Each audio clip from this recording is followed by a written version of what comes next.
consistent, both sides. In the gap to right center field. That's going to be a tough play, a long run. No one's going to get it. This is going to score at least 2. Graham scores, bench scores. They're going to hold Leatherwood at third. It's a 2-run double by Ben Van Cleve. 2-0 Ole Miss. Love what Coach Pierce and the Texas staff did coming into the spring, and that ball driven well. It is. It's toward the wall and gone. Man, I'll say it was driven well. A home run for Luke Hancock. Mississippi State leads 3-0. Wow, that ball got out quickly, Scott. That did not stay in the yard long off the bat of Luke Hancock, and man, flashing some power there. Here comes Nikhazy's pitch. Swing and a miss. 89 on that high hitter. And we've had 4 batters, Pat. We've had 4 Ks. Welcome back here to the State Farm College Baseball Showdown on Flow Baseball, Flow Sports. Scott Galetti along with former Major League pitcher Pat Combs. And we are happy to have you along. A bang play that didn't quite go TCU's way. We both thought, well, they were going to overturn it. They didn't. And that might turn out to be huge in terms of later in the game, because that prevented a run from scoring with a man on third. But Mississippi State dodges one right there. Now they have the top of the order with Rowdy Jordan, Cameron James, and Tanner Allen. Well, certainly worth the replay. You can't fault Jim Schlossnagel for doing it. And there's a blast to left center field. That's hit well. Wolf going back. It's out of here. Rowdy Jordan gets rowdy again. And it's 2-1 TCU. Yeah, I think we can remove that moniker sneaky pop. This kid has pop. I mean, he is explosive. Power. Yeah, no doubt. Out of that leadoff spot for the Bulldogs, and he puts them on the board, cuts the lead in half with one swing. No, that was no doubter for Rowdy Jordan. How about two home runs in successive days? In the air off the bat of Cameron James. That's the shallow center, calling off the second baseman Rogers as Wolf, and he makes a catch.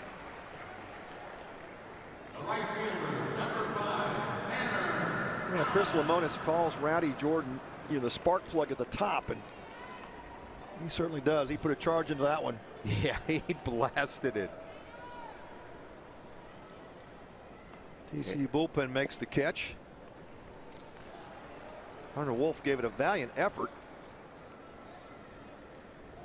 You can see with the wall in left center here, it actually jets down a little bit. They lose a couple of feet of wall right there where the bullpen is, and you'll see some outstanding catches up and over the fence by outfielders in that section, but that ball was about 5 or 6 feet beyond where Hunter Wolf could reach it.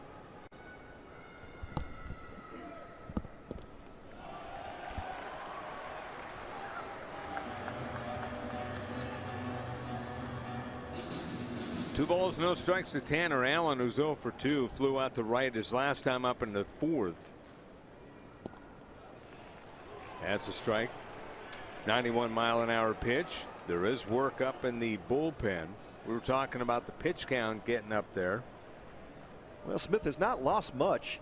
Scotty started the game. He was probably 92, 93. Maybe he has lost a tick on his fastball, but now you start to question the command. Got the ball up out of the plate to Rowdy Jordan, and that's the first walk he'll issue to Tanner Allen. Marcelo Perez out in the bullpen.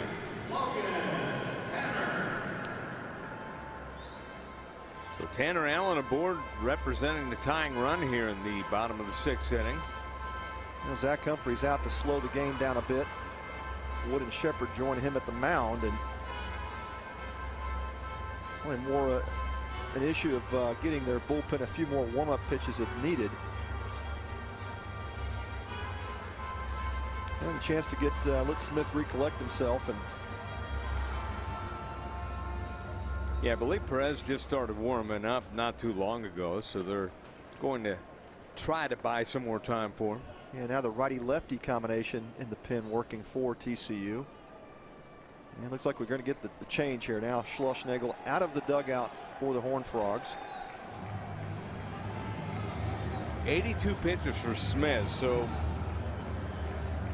you got to think he didn't have much left anyway, and he looks like he's trying to bargain right here and say, come on, coach. Yeah, third time around the lineup as well. First start of the season. It's been an outstanding effort from Russell Smith. There's a couple things you think about as a coach here making a change. One is Smith is pitched extremely well. Second thing is you don't want him walking away with a loss. You have a runner for State at first base. You want Smith walking off the field thinking, hey, not only did I have a good outing, great stuff today, but also good results from it. And so TCU will make the change. Russell Smith with 6 strikeouts and 1 walk in 5 1/3. You got it right, Scott. Marcelo Perez will join the party here for the Frogs. Well, I got right who the guy warming up at the time was. I didn't guess out of the 2. We didn't see 2 on the picture. Well, Perez, he can close games. He may be looked upon for that role this year more often as the season progresses, and here he's going to get a chance to close this one as well, coming into the 7th inning.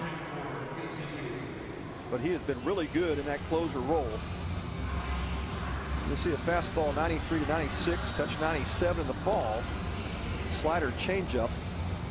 He's also started some games for TCU in the past, but he's really made himself comfortable in this late inning role.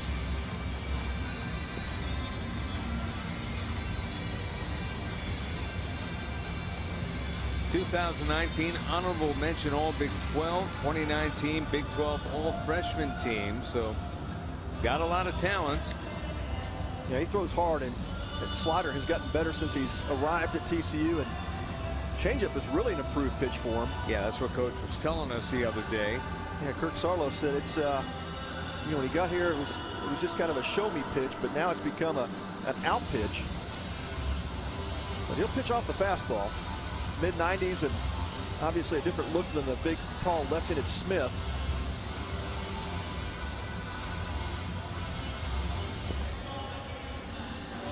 Perez coming in at 5'10", 180, so he's only given up about 11 inches to Russell Smith. That's all. That's almost a foot. Wow. Hey, you went from your center to your shooting guard here on the mound.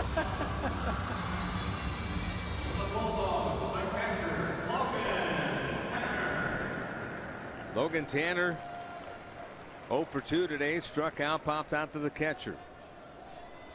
A home run by Roddy Jordan. Cameron James flew out to center, and a walk to Tanner Allen here in the inning. Bottom of the 6th. TCU with a run across in the top half. 2-1 TCU leads. But Mississippi State, they've got the offense to make noise as well. Slider outside.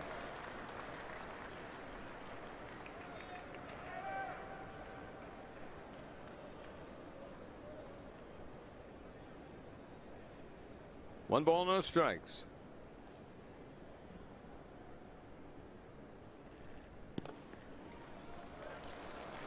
Yeah, a couple of fastballs just missing away, and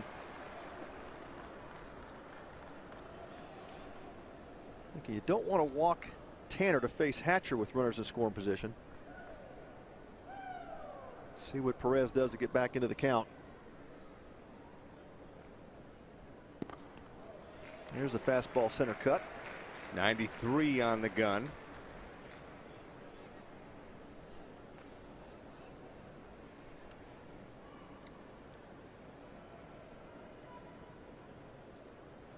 Those 3 have looked pretty good, and he can get to 96. So very impressive for Perez. 2-1 to count with the runner first. Smash that hard, but foul. Well, Perez sticking with the fastball to even the count, and now you might see the slider after 4 straight fastballs.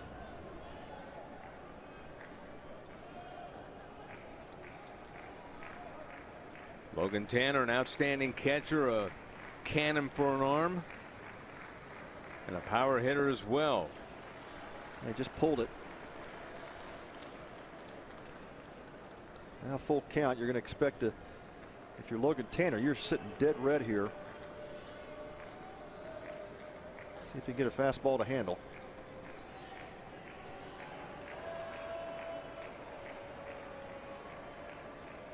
Wood holding on the runner. Allen a modest lead. On the ground to short, could be two. Sacco to Rogers to Wood. It's as easy as 6-4-3 double play for TCU to end the inning. And it starts with Tommy Sacco. Outstanding job by a smooth shortstop. Just made it look easy. Flipped over to Rogers. Rogers to Wood.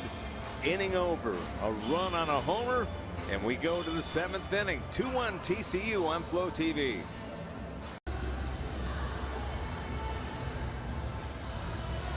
Welcome back here to Globe Life Field.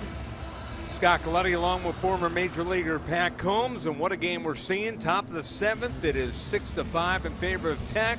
But one team scores, the other one comes right back. Boy, been a game of momentum shifts for sure. Right. But yeah, the 5 spot by Tech, and then Arkansas answers back with their own 5. And yeah, whoever a tie game up until this last inning when Tech went ahead 6-5. But it certainly has felt like that. Some huge momentum shifts along the way.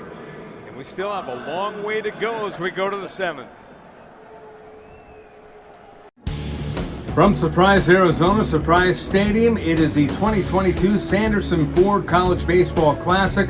Scott Galetti along with Mike Rooney. Game number 6 of day number 3. And Mike, it finishes off the way it started. Oregon State taking on New Mexico. Yeah, and I'll tell you, Oregon State can't get enough of that team right now. It just feels like they're going to be a national player all year. Certainly going to be among the contenders to win the Pac-12 championship. It's a very deep roster. They check literally every box. I'm not sure there's a weakness on this club. And the freshman, Travis Spizana, has been super impressive. No, absolutely. They come in 3-0. Victories over New Mexico, 21-1. 13-5 over Gonzaga, and then 9-5 in the first game today over Gonzaga. New Mexico 0-3. They had that blowout loss to Oregon State, a 3-2 loss to Gonzaga, and a 12-2 count against the Bulldogs. They're in need of a victory. Yeah, and it's a rebuild mode right now. First-year head coach Todd Brown. He's from the Southwest. He's a Tucson guy. Played at University of Arizona. We saw what he did at North Dakota State, taking them to the NCAA tournament twice. And so we know New Mexico can be very good in baseball. Ray Birmingham built a very strong program. It's just going to take some time to get back there. And we get an opportunity to see a young man for Oregon State from Albuquerque, New Mexico, Jacob Kamatz. Yeah, this is a future Friday night guy, weekend starter for Oregon State. Very talented young freshman. So it's Oregon State and New Mexico coming up next from Surprise, Arizona.